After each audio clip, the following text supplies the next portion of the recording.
इस ईरान में काफ़ी प्रोटेस्ट हो रहे हैं तो उस पर मैं वीडियो ला नहीं पाया। तो अभी मैं आज ला रहा हूँ वीडियो इसके लिए। और ये ईरान प्रॉब्लम क्या है, तो ईरान में तख्ता पलट हो रहा है, जैसा कि आप जानते हैं कि बहुत सारी न्यूज़ आ रही है आज के न्यूज़ टाइम पे, लेकिन उसमें कुछ उसके पीछे की क्या वजह है ये शायद मीडिया नहीं जान पा रही, बता पा रही है।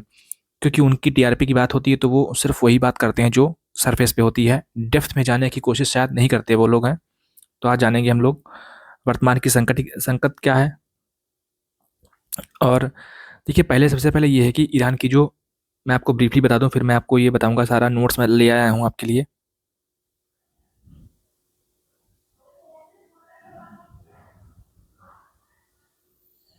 अगर मैं ईरान की बात करूँ यहाँ पे, तो काफ़ी अच्छे नोट्स इसमें हैं, कलरफुल नोट्स भी हैं। देखिए, अगर ईरान की प्रॉब्लम देखूँ मैं, तो दिसंबर 2025 में प्रोटेस्ट हुए। कुछ लोग बोल रहे थे प्रोटेस्ट ये फर्जी प्रोटेस्ट हैं, यूएसए और इसराइल बन के करा रहे हैं, यूएसए और इसराइल करा रहे हैं। लेकिन ये सिर्फ वही नहीं थे। ईरान में महंगाई काफ़ी ज़्यादा है। महंगाई क्यों है, इसका कारण यूएसए और इसराइल है, क्योंकि उन लोगों ने प्रतिबंध लगा रखे हैं, सैंक्शंस लगा रखे हैं ईरान पे। आपका तो ये क्या हो, सैंक्शंस क्या होते हैं? सैंक्शन लगा रखे हैं, ये बताऊंगा मैं आपको बाद में। सैंक्शन लगा रखे हैं ईरान पे कि कोई भी कंट्री ईरान से अगर ट्रेड करेगा, सैंक्शन का सिंपल सा मतलब ये होता है,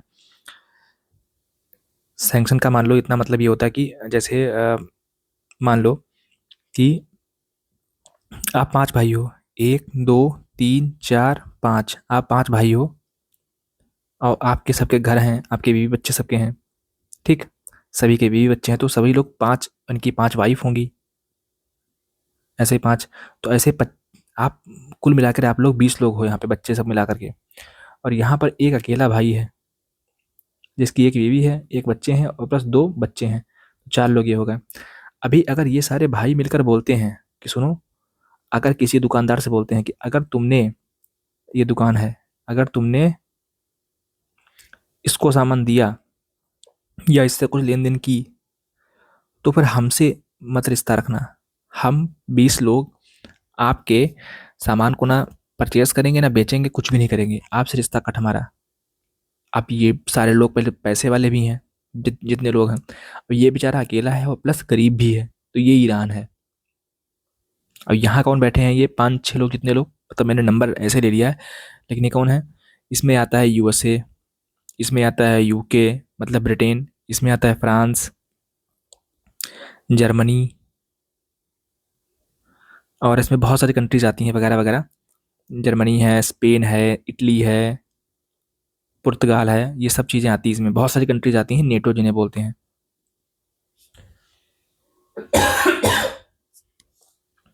जिन्हें नेटो बोलते हैं। नेटो क्या है? नेटो का फुल फॉर्म है North Atlantic Treaty Organisation. Treaty organisation ये क्या करता है? ये जितने अटलांटिक महासागर जो है, जो, और उत्तरी उत्तरी अटलांटिक जो समुद्र है, उसके जो आसपास के जितने देश हैं उनको प्रोटेक्ट करता है। तो वहाँ पर अमेरिका ही आता है, मतलब मेन। और बाकी क्योंकि 70% जो है उसका बजट अमेरिका के पास है, नेटो का पास इतना खर्च करता है, बाकी यूरोप कुल मिला के 30% के आसपास खर्च करता है। तो ये है मेनली यहाँ पे।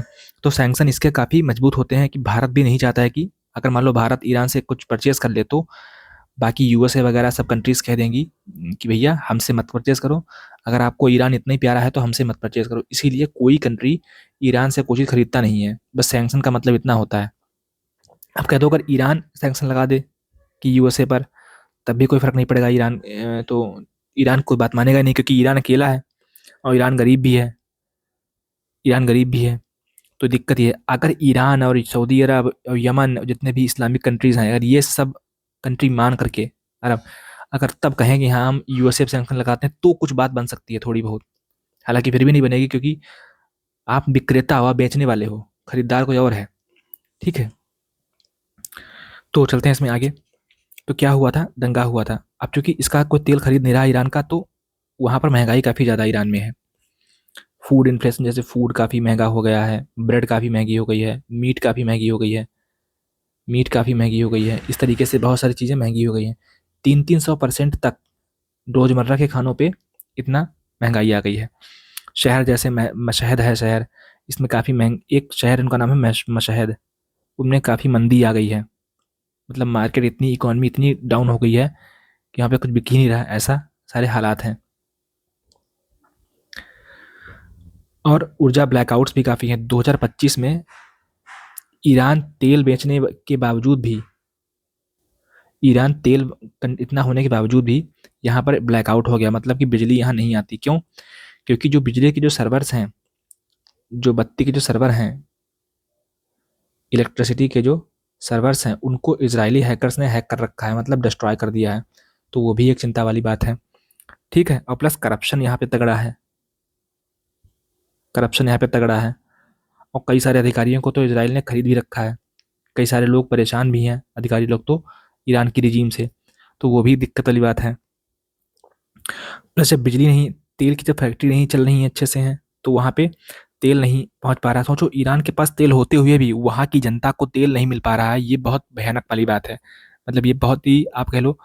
और दूसरा मुद्दा ये भी है कि ईरान ने एक और काम कर रखा है, अपनी गलती कर रखी है कि गश्त गश्त ए इरशाद, ये गश्त ए इरशाद जो भी बोलो आप, वो एक ऐसी पुलिस है, मोरल पुलिस है, जो लोगों के कपड़े, लोगों का पहनावा, लोगों की बातचीत, ये सब नोटिस करती है, लड़कियों पे खास करके।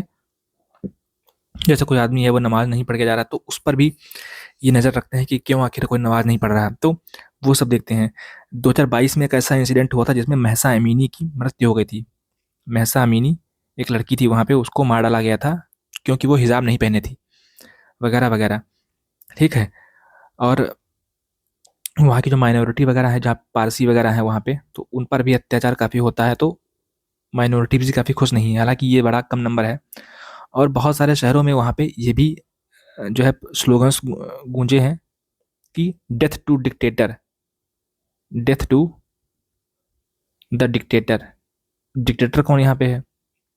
डिक्टेटर उनको बोल रहे हैं अयतुल्ला खमेनी साहब को, अयतुल्ला अयोतल्ला खमेनाई को बोल रहे लोग हैं। ठीक है, तो ये लोग बोल रहे हैं, मतलब सौतेला इस तरीके से। अभी और एक ईरान में एक है IRGC नाम के एक ग्रुप है, जिसका फुल फॉर्म है ईरानियन रिवोल्यूशनरी गार्ड्स कॉर्प्स। और प्लस एक और ग्रुप है बासिज। बासिज ये वॉलेंटियर मिलिशिया ग्रुप है। ये मिलिशिया ग्रुप है। ये जो है ईरान की सरकार इसको लोगों पर यूज़ करती है जब लोग प्रोटेस्ट करने आते हैं, विरोध करने आते हैं। तो बासिज वो ग्रुप है। और IRCG जो है, ये वो ग्रुप है जो तख्ता पलट ना हो जाए, सरकार वहाँ की तख्ता पलट ना कर दे अयतुल्ला खमीनी के खिलाफ, तो उसको बचाने के लिए, सुप्रीम लीडर को बचाने के लिए ये IRGC बनाया गया है।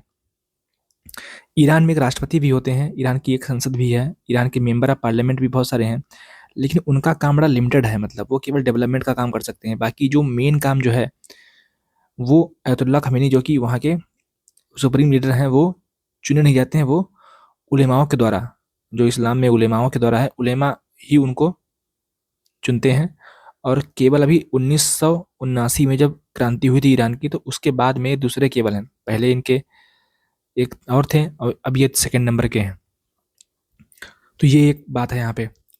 ठीक है, तो इन्होंने क्या किया, IRGC आज मिल गई और बासिज दोनों मिल गए यहाँ पे। और इन्होंने प्रोटेस्टर पर काफ़ी जो है गोलाबारी की, मतलब कि खूब मारा पीटा उन लोगों को। तो इससे और भी, क्योंकि प्रोटेस्टर शांत नहीं हो रहे थे, कुछ प्रोटेस्टर थे कि उनको मौका लग गया कि लाओ प्रोटेस्ट कर लेते हैं, इसलिए क्योंकि अभी वेनेजुला में जो हुआ है, US का काफ़ी सपोर्ट है। सपोर्ट कैसे है? स्टार लिंक के ज़रिए एलन मस्क जो वहाँ के उद्योगपति हैं अमेरिका के, वो सपोर्ट प्रोवाइड कर रहे हैं इनको। ठीक है, VPN के ज़रिए, वर्चुअल प्राइवेट नेटवर्क के ज़रिए सपोर्ट दे रहे हैं प्रोटेस्टर्स को कि आप लोग प्रोटेस्ट करिए, आप लोग वीडियोस शेयर करिए। बाल काट के सिगरेट सिगरेट पीते हुए लड़की खूब दिखाई गई हैं।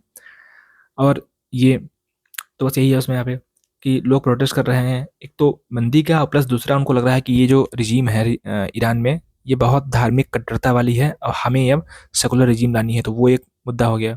दूसरा ये है कि वहाँ पे जो पानी वगैरह है ये सब है, और वाटर क्राइसिस भी बहुत तगड़ी है। ईरान इवन अपनी जो है कैपिटल राजधानी को शिफ्ट करना चाह रहा है।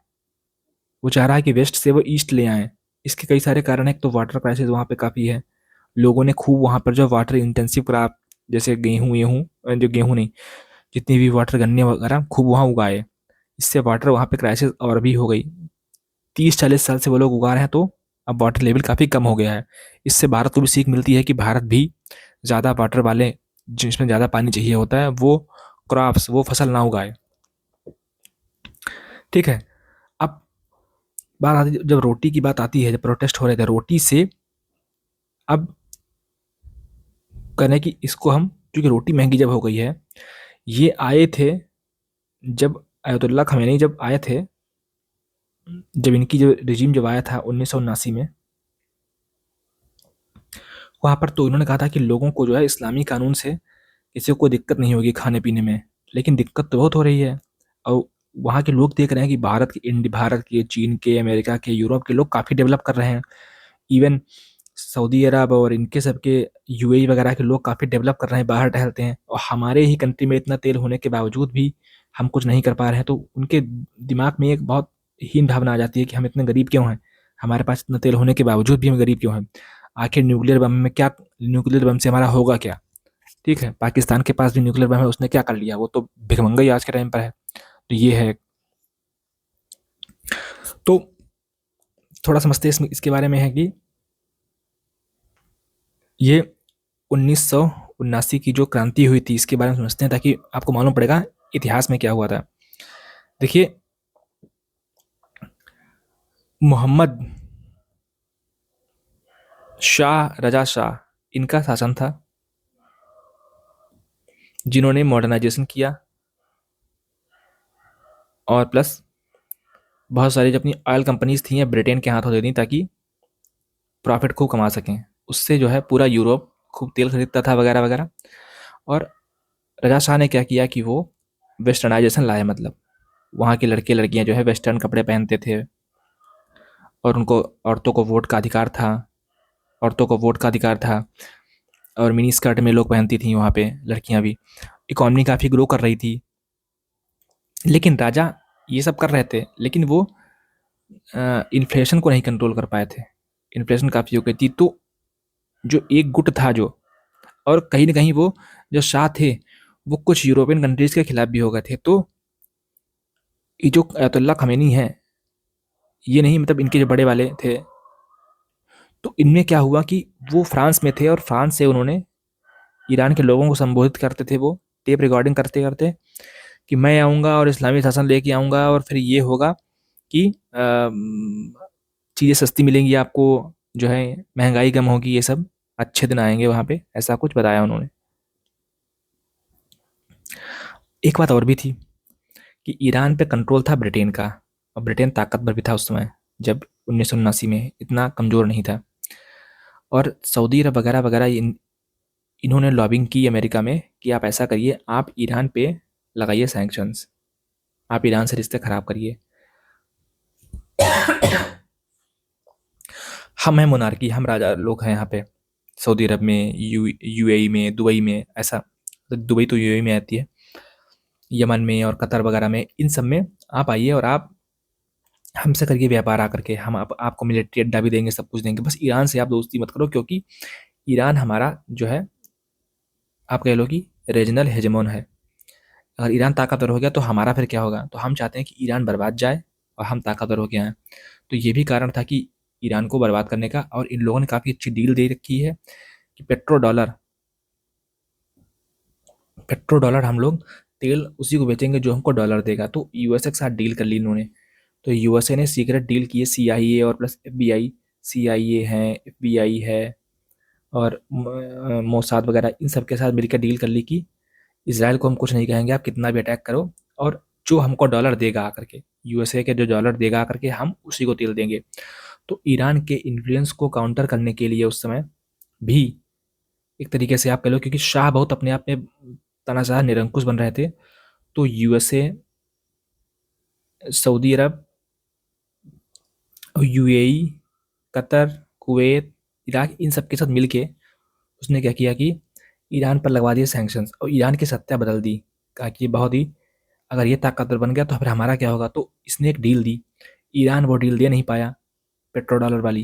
लेकिन सऊदी अरब वगैरह वगैरह कंट्रीज जो हैं, ओपेक कंट्रीज, इन्होंने कहा हम आइए, आपको हम तेल उसी को बेचेंगे जो हमको डॉलर देगा। तो यह ठीक बात बन गई यहाँ पे। तो ये भी एक पहलू है यहाँ पे। और यहाँ पे एक और बात थी कि ईरान में था क्या कि ईरान में रिच और रिच होता जा रहा था और पुअर और, तो करप्शन बढ़ता जा रहा था। जब जब आपका राजा जब है, उसको पता है कि चुनाव होने नहीं है, तो उसके जो है चाटुकार बहुत बढ़ जाते हैं। एक कारण ये भी था।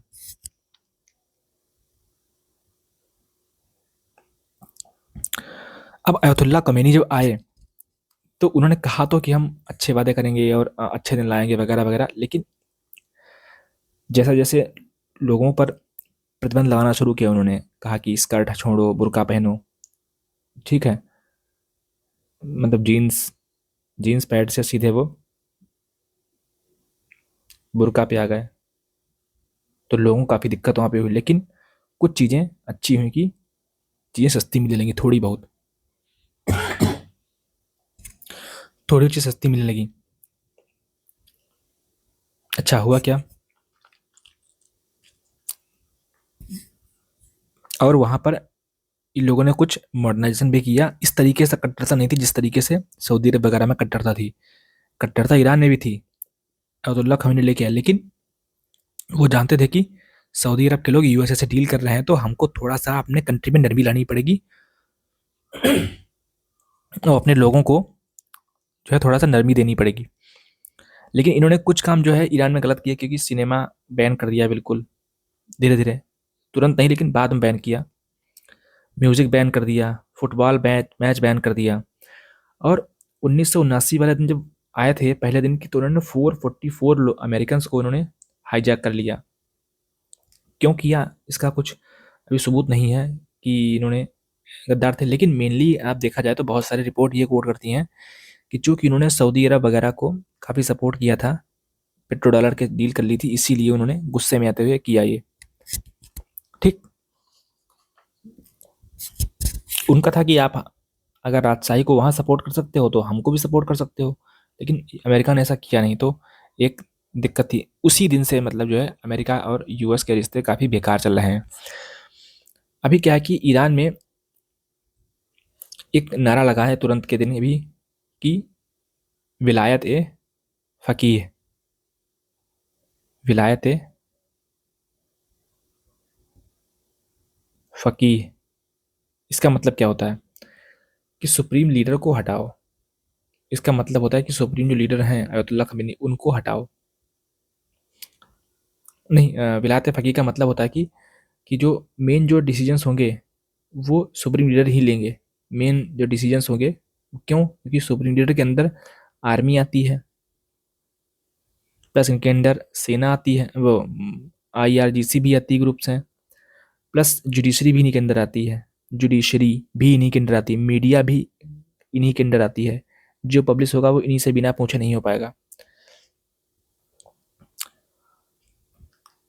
अभी क्या है आज के टाइम पे, क्या है ईरान में दोस्तों है क्या कि अभी 70% जो ईरान की पॉपुलेशन जो है वो 30 साल से कम के लोग वहाँ पे हैं। 30 साल से कम के यंग लोग वहाँ पे हैं। अब उनको नहीं पता कि ये रिजीम क्या होती है, कि जो है अयतुल्ला खमीनी के पहले रूल कैसा था। लेकिन आज वो जब नेट पे देखते हैं कि बाकी दुनिया के लोग कैसे जी रहे हैं, अच्छी लाइफ जी रहे हैं, तो उनको बड़ा दिक्कत होती है कि यार हमने ऐसा कौन सा गुनाह कर दिया कि हमको आप ऐसे रख रहे हो। तो ये एक उनके अंदर एक गुस्सा है इस बात का। ठीक है, और ये भी वो देखते हैं कि जो आईआरजीसी में जो लोग जुड़े हुए हैं वो 40% इकोनॉमी को, जीडीपी को वही कंट्रोल करते हैं, तो वो काफ़ी करप्शन भी करते हैं वहाँ पे। और आईआरजीसी एक सिक्योरिटी गार्ड नहीं, ये सिर्फ और सिर्फ अयतुल्ला खमीनी को बचाने के लिए है। मतलब बहुत बड़ी फोर्स ये है। अभी हुआ क्या है कि अभी कुछ ही हाल के दिनों में क्या हुआ है कि एक प्रोटेस्ट हुए कि जिन, जियान, आज़ादी। इसका मतलब क्या था जिन का मतलब था महिला, जियान का मतलब था जीवन, और आज़ादी का मतलब था स्वतंत्रता। ये पर्शिया के वर्ड्स हैं। आज़ादी वर्ड हमने वहीं से चोरी किया है बेसिकली, क्योंकि अटैक अटैक काफ़ी हुए हैं ईरान से भारत की तरफ, तो कुछ वोकेबलरी भारत में भी आई है। ठीक।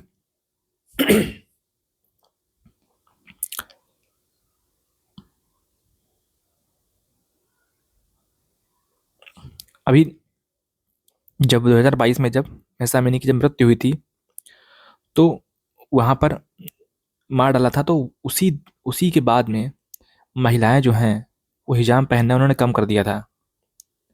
क्यों? क्योंकि इकोनॉमी की स्थिति काफ़ी बेकार हो रही थी, सरकार में करप्शन भी था, तो उसके खिलाफ गुस्से के कारण आदमी भी लोग, क्योंकि जितना कमा रहे थे उतना उनका खर्चा हो रहा था, तो आदमी भी लोग गुस्सा थे कि यार क्या मतलब, जितना कमाता हूँ सब चला था, महंगाई था।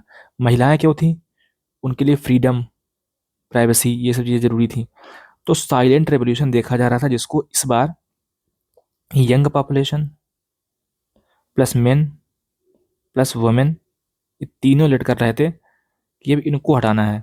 और प्लस बचा खुची जो कसर थी वो उसने मोसाद ने पूरी कर दी, और प्लस यूएसए ने पूरी कर दी। यूएसए कहता भी है कि आप अगर हमें सपोर्ट करोगे तो हम आपको नई जो है आज़ादी देंगे। तो ये भी आज़ादी के लिए भी लड़ रहे हैं वहाँ पे, डेमोक्रेसी ह्यूमन राइट्स वाला यूएसए का जुमला रहता है हर जगह है। हालांकि कितना सच है, जहाँ जहाँ यूएसए ने अपना साथ दिया है जिस कंट्री का, उसको बर्बाद करके ही रखा है। पाकिस्तान इसका काफ़ी अच्छा एग्जाम्पल है। तो ये एक यूएस की तरफ से काफ़ी मतलब एक आप कह लो कि बताती है कि हम आएंगे अच्छा कर देंगे और हम ही तो हैं दुनिया में सबसे अच्छे। तो लेकिन यूएसए करता क्या है, सबको पता है कि वो वहाँ पे अपने फ़ायदे के लिए लोगों को मरवाता है। अब जो औरतें हैं यहाँ पे, सब तीनों जो ग्रुप बन रहा है यहाँ पे है, ये तीनों का जो ग्रुप बन रहा है वो क्या है बेसिकली?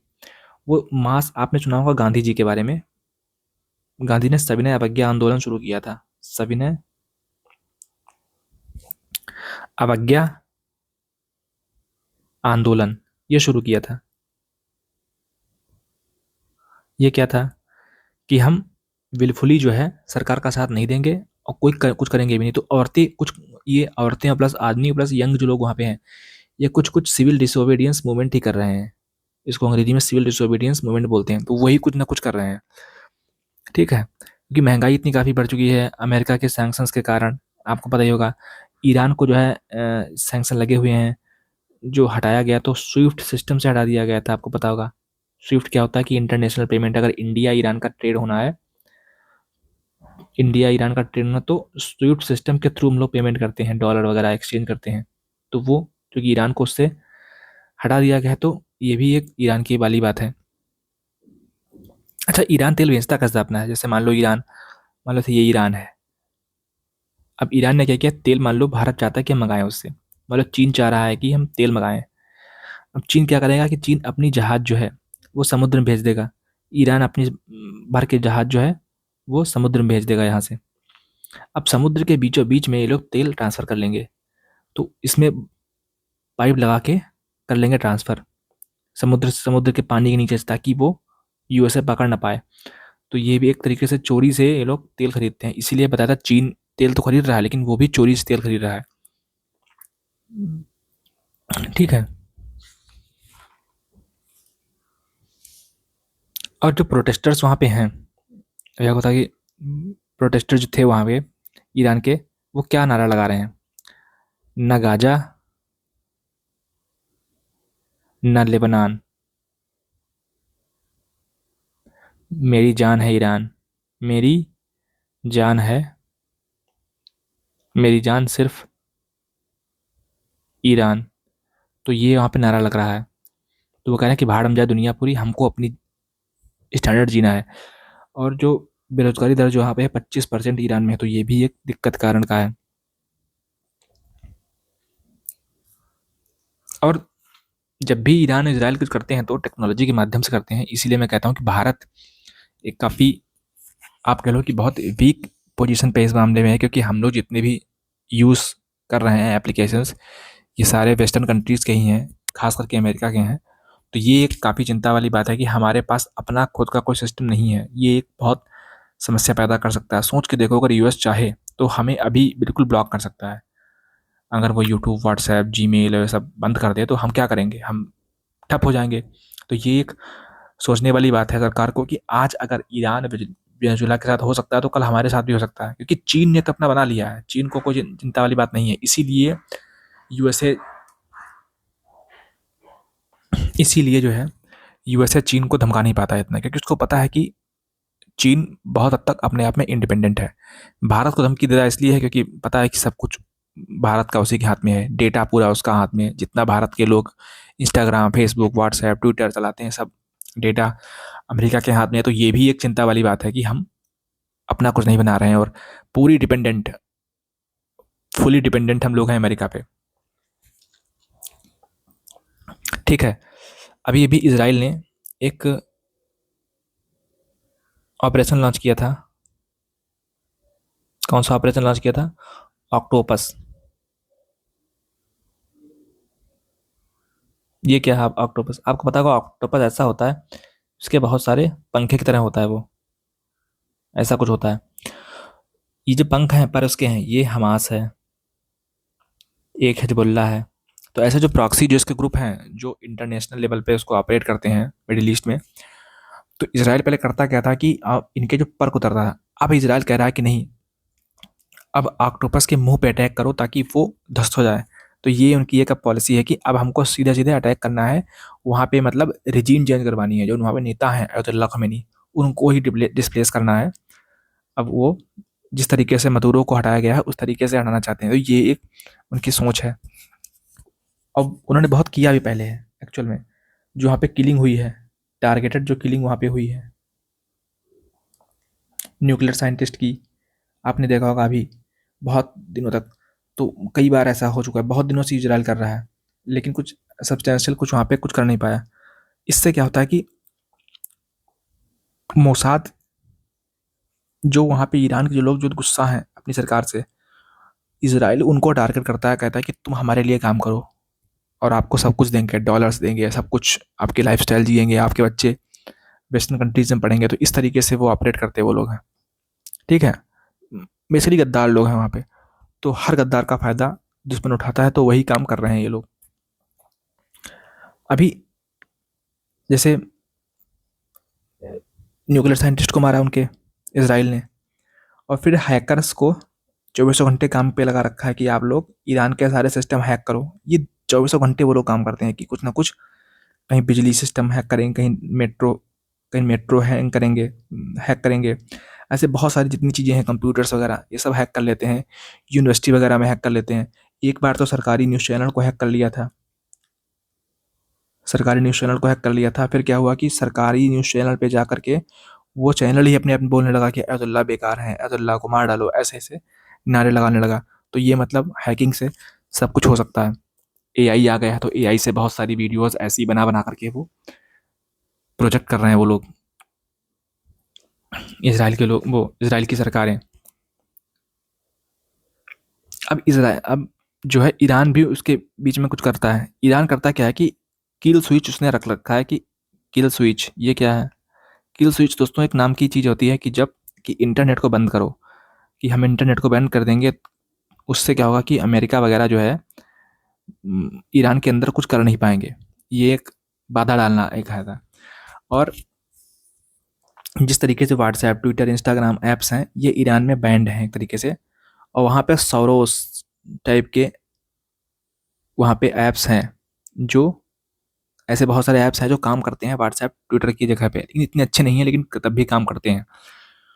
खुद का भी, लेकिन यूथ क्या करता है, अच्छी सर्विस लेने के लिए वो वीपीएन यूज़ करता है। और कई बार अमेरिका वगैरह जो है फ्री ऑफ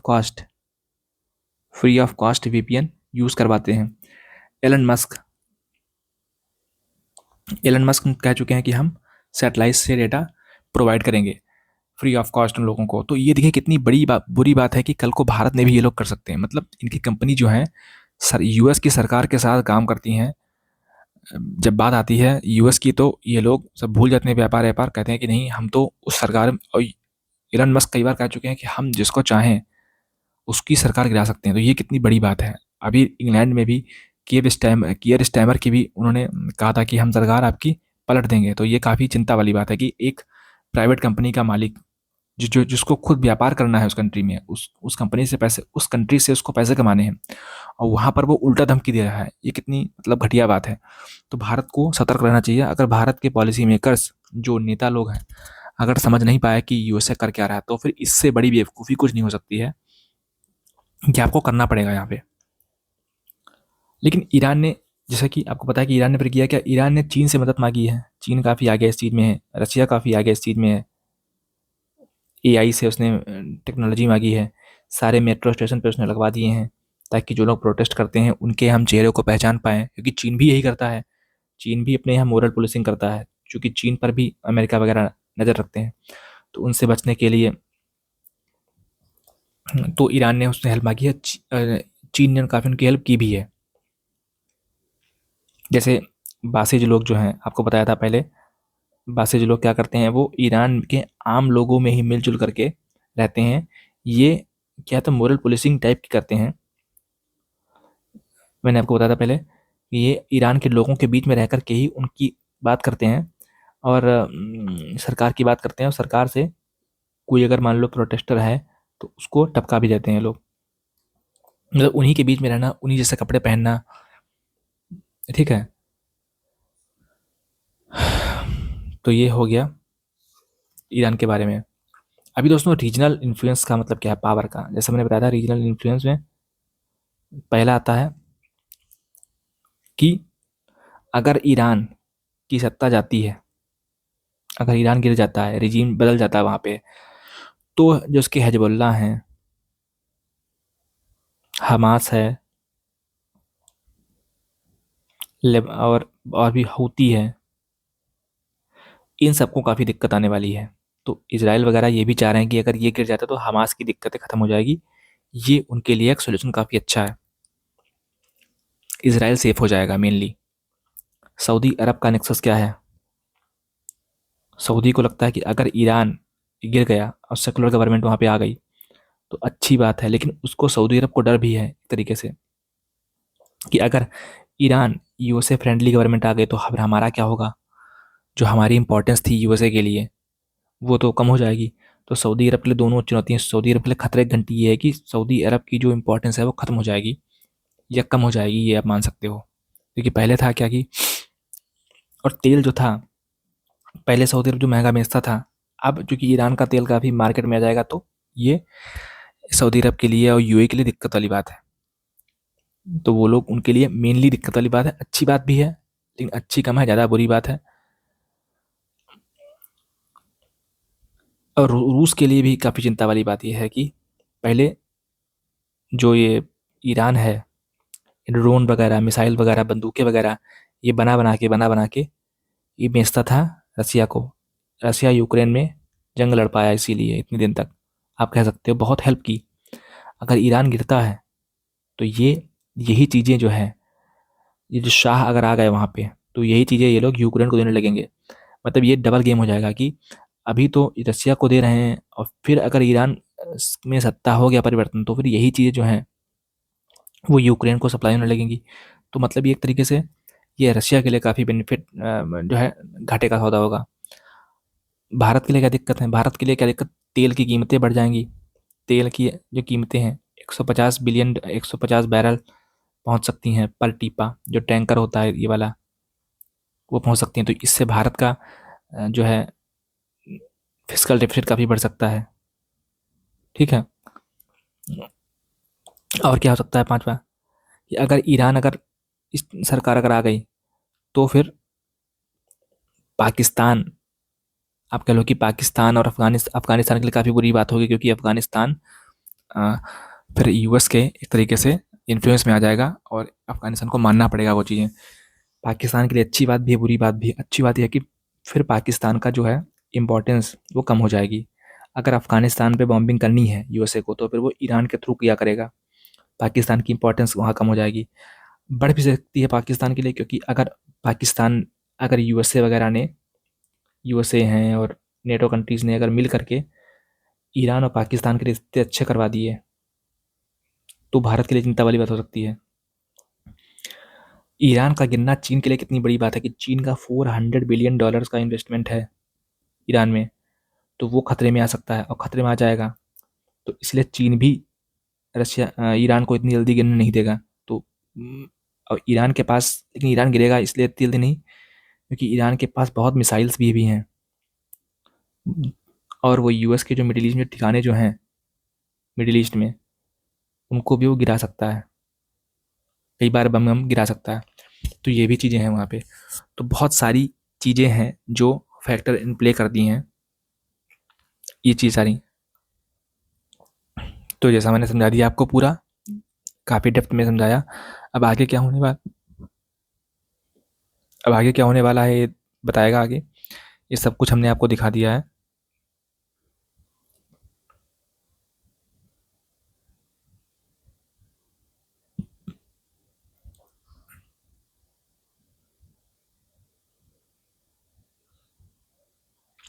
अगर मैं आपको थोड़ा रिकैप करवाऊँ इस चीज़ से, तो देखिए, ये संकट था, ज्वालामुखी फटने जा था, और रियाल, उसकी करेंसी भी ईरान की काफ़ी गिर गई थी। ये तो जाहिर सी बात है। तो वहाँ पे ब्रेड, अंडा, मांस ये काफ़ी कीमती में बढ़ोतरी आई है। ऊर्जा संकट कि वहाँ पर ब्लैकआउट्स हो गए हैं। महसा अमीनी की मृत्यु थी, ये मैं बता चुका आपको हूँ। गश्त ए इरशाद नाम का मैं जिक्र कर चुका हूँ। और विद्रोह का भूगोल और डेथ टू डिक्टेटर वाली बात मैं आपको समझा चुका हूँ। आयरन फिस्ट, जो बासिज है वो आयरन फिस्ट की तरह, मतलब लोहे के हाथ की तरह लोगों पर तमाचे मार रहा है, किसी को बख्श नहीं रहा है। लोग वीपीएन का इस्तेमाल कर रहे हैं, स्टारलिंक का इस्तेमाल कर रहे हैं बचने के लिए। ठीक है। रोटी से सत्ता परिवर्तन तक क्या होगा, तो आर्थिक मांगों से राजनीतिक बदलाव। कि पहले इकॉनमी जब बुरी है, जब आपकी अर्थव्यवस्था बुरी है, तो वहाँ पे पॉलिटिक्स पर इम्पैक्ट डालती है। ये किसी भी कंट्री का देख लो, हर एक कंट्री में यही होता है। आप नेपाल में देख रहे हो आप, कुछ हद तक फैक्टर, हालांकि इसमें यूएसए का काफ़ी बदलाव है। बांग्लादेश में देख लो तो ये भी, तो ये चीज़ें हैं, इसमें मैटर करती हैं। जिस जिस तरीके से भारत की जीडीपी बढ़ेगी, यूएसए की पावर डिक्लाइन अपने आप होगी इस रीजन में। तो भारत को सिर्फ ग्रो करना है शांति से। ठीक है। आज देखो चीन भी कितना सुस्त पड़ गया है, क्योंकि अमेरिका अभी वो इस स्थिति में नहीं है कि वो अमेरिका से भिड़ पाए, और प्लस अमेरिका के साथ यूरोप पूरा खड़ा हुआ है। तो ये एक चिंता वाली बात है। तो अगर ग्रो करना है तो अभी ईरान, चीन जो है 10 साल उसको और लगेंगे यूएस से पंगा लेने में। तो अभी तो वो चीन भी नहीं ले रहा है पंगा। अयतुल्ला खमेनी का और क्रांति का सिया, ये बता चुका मैं आपको हूँ कि कुछ अमेरिकी नागरिकों को 444 दिनों तक 52 नागरिकों को बंधक बना दिया था। गार्डियनशिप ऑफ जूरिस्ट, विलायत फ़कीह की निर्णय लेने का अधिकार सिर्फ और सिर्फ नेता को है। ठीक है। विरोधी प्रदर्शन, आईआरजीसी का जन्म 1979 के बाद किया गया था, जिसमें 40% हिस्सेदारी उसी के पास अभी है। तो ये एक चीज़ है। फिर महिला जीवन, तो ये सब जिन जयान आज़ादी। तो बेसिकली मैं आपको सब बता चुका हूँ यहाँ पे। मेन चीज़ ये है, ये सारी चीज़ें इंपॉर्टेंट हैं। अगर आप न्यूज़ देखते हो तो न्यूज़ से काफ़ी अच्छी है कि आप मेरे वीडियो को देखो। आप एक ही वीडियो समझ जाओगे कि होने वाला क्या क्या है, क्या क्या हुआ अभी तक है। होने वाला क्या है वो तो ट्रम्प साहब बताएंगे अपने ट्रुथ सोशल प्लेटफॉर्म से, वो काफ़ी यूज़ करते हैं। ठीक है। Thank you very much. आज के लिए इतना ही। मिलते हैं एक नए वीडियो के साथ।